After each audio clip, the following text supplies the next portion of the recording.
সুপ্রিয় দর্শক শ্রোতা, আমরা এখন মিঠুনের পাঠশালার পক্ষ থেকে এসেছি গোপালগঞ্জের স্যানিটারি ল্যান্ডফিল ও পয়েন্ট বর্জন পরিশোধনাগার এই জায়গাটি সফর করার জন্য। আসুন আমরা দেখে যাই ভেতরে কি রয়েছে।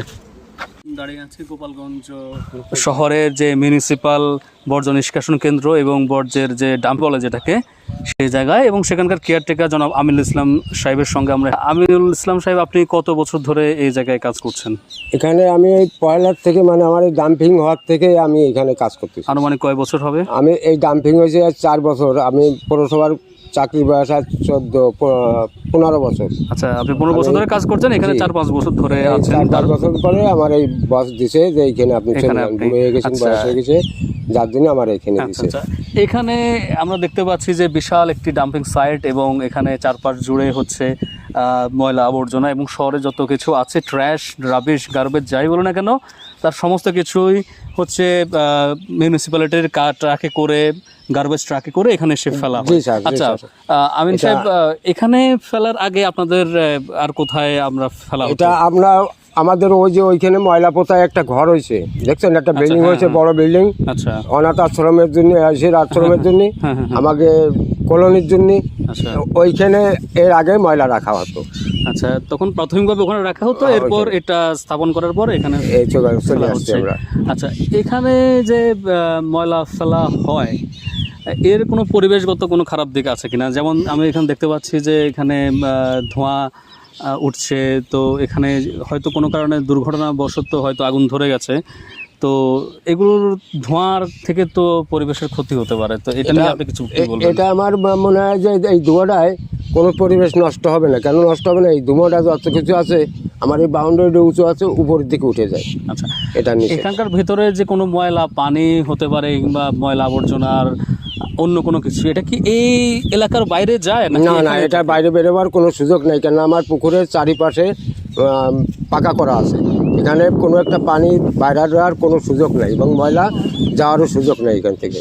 আচ্ছা, এখানে আমরা অনেক পাখির ওড়াউড়ি দেখতে পাচ্ছি, তো এই পাখিরা যে এখানে আসছে, বসছে, তারা এখানকার খাবার খাচ্ছে, এতে তো পাখিদের ক্ষতি হতে পারে? না না না, এখানে পাখির কোনো ক্ষতি হয় না। এখানে বিকেল হলে দুপুরে পরে দেখা যায় যেখানে সাদা হয়ে যায় বগে, আর বহুত পাখি এখানে পড়ে, কিন্তু ওই যে কিছু কিছু শিকার যে আছে এখানে শিকার করতে আসে, আমি তাদের এখানে ঢুকতে দিই না। কেন দিই না?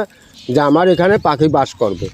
এই জায়গায় সরকারি প্রতিষ্ঠান, এখানে আমরা গাছগাছালি লাগাইছি, এখানে পাখি এসে বসবে।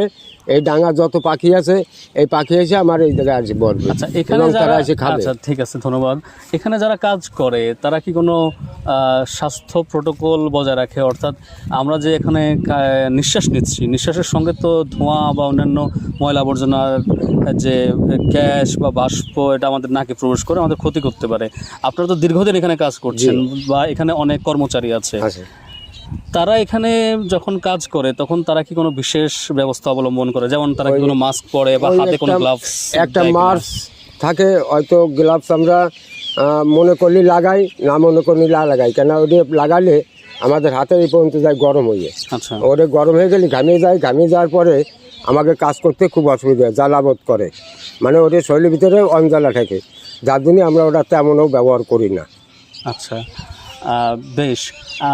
এটাকে আরও উন্নত করে, আরও পরিবেশ সম্মত করে ময়লা নিষ্কাশন বা ময়লা ব্যবস্থাপনার কোনো উদ্যোগ আমাদের সরকার বাহাদুর নিয়েছে কিনা, বা আপনার জানা মতে কোনো উদ্যোগ আছে কিনা এটাকে, এই ব্যবস্থাপনাটাকে আরও ভালো করার?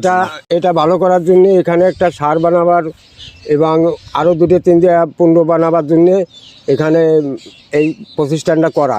এবারে স্থায়ী সরকার যদি আসে, যদি এখানে মনে করে যে এখানে মেশিন দিয়ে এই সার এবং অন্যান্য পণ্যগুলো যেগুলো বানানোর কথা আছে এইগুলো আমরা বানাবো, এটা হচ্ছে পরবর্তীর। আপনি বলছেন দলীয় কোনো সরকার এলে হয়তো পরবর্তীতে উদ্যোগগুলো নিয়ে এটা এখানে একটা সার কারখানা স্থাপন করা হবে, অর্থাৎ বর্জ্য থেকে যে সার তৈরি করা হয় সেটা করা হবে, তখন আপনি মনে করছেন এটা পরিস্থিতি আরো ভালো হবে?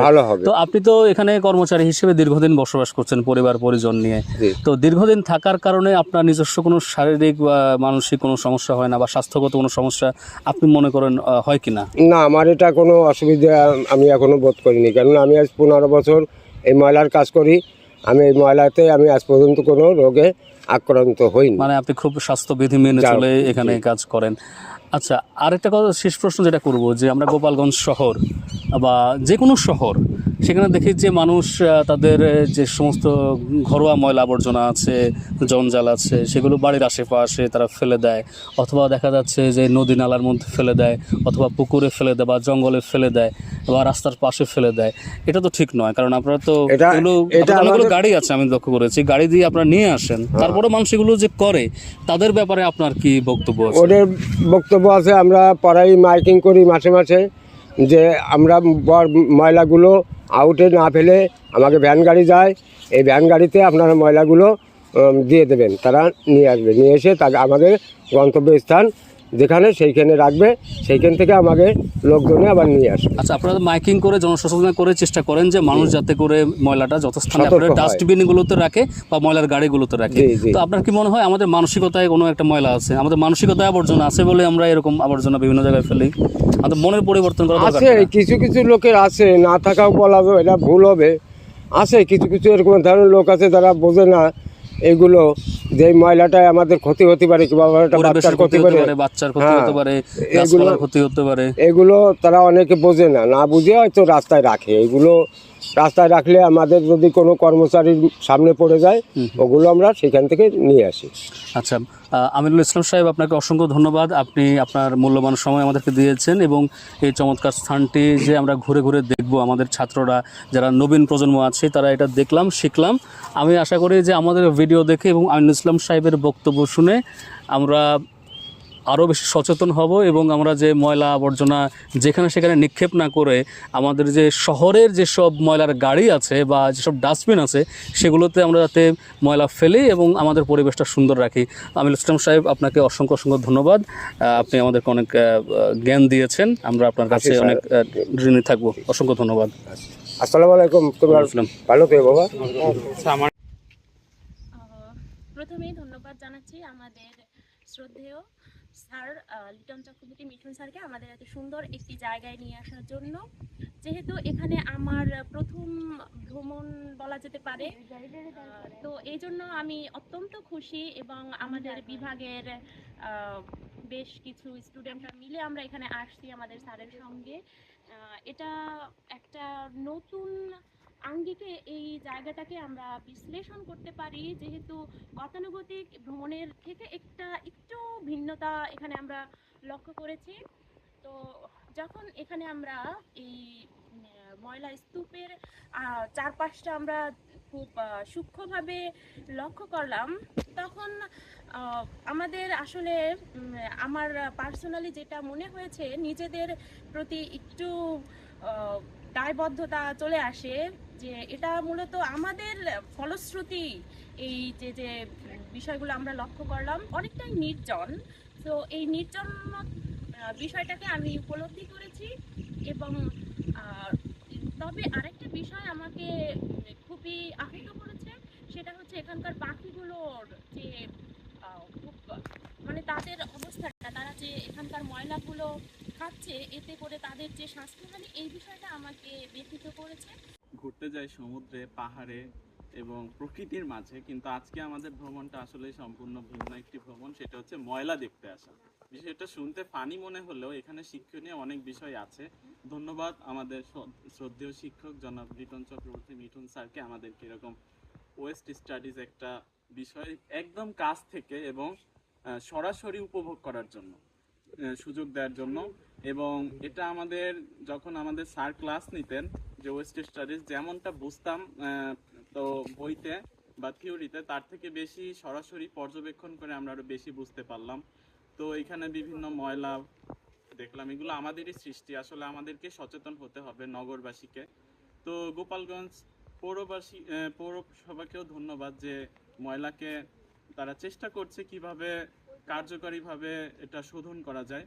কিন্তু আমার মনে হয় যে বাইরের দেশে আরো সুন্দর ব্যবস্থাপনা আছে। তো তারা যদি এইগুলো আরো দেখে সেই পদ্ধতি অবলম্বন করে ময়লাকে কিভাবে রিসোর্সে কাজে লাগানো যায় সেটা যদি করে, তাহলে আরো বেশি ভালো হবে এবং আমাদের প্রকৃতি যাতে সুন্দর হয় সেরকম পদক্ষেপ গ্রহণ করবে। আমরা গোপালগঞ্জ পৌরসভা কর্তৃপক্ষকে অসংখ্য ধন্যবাদ জানাই। তারা চমৎকারভাবে এই ময়লা নিষ্কাশন ব্যবস্থাটা চালু রেখেছে। যেমনটা ইমরান বলল যে ভবিষ্যতে আরও সুন্দর করে এটাকে যাতে আরও বেশি পরিবেশ বান্ধব করে সম্পাদন করা যায়, সেটার জন্য আপনাদের কাছে আমাদের অনুরোধ থাকবে আপনারা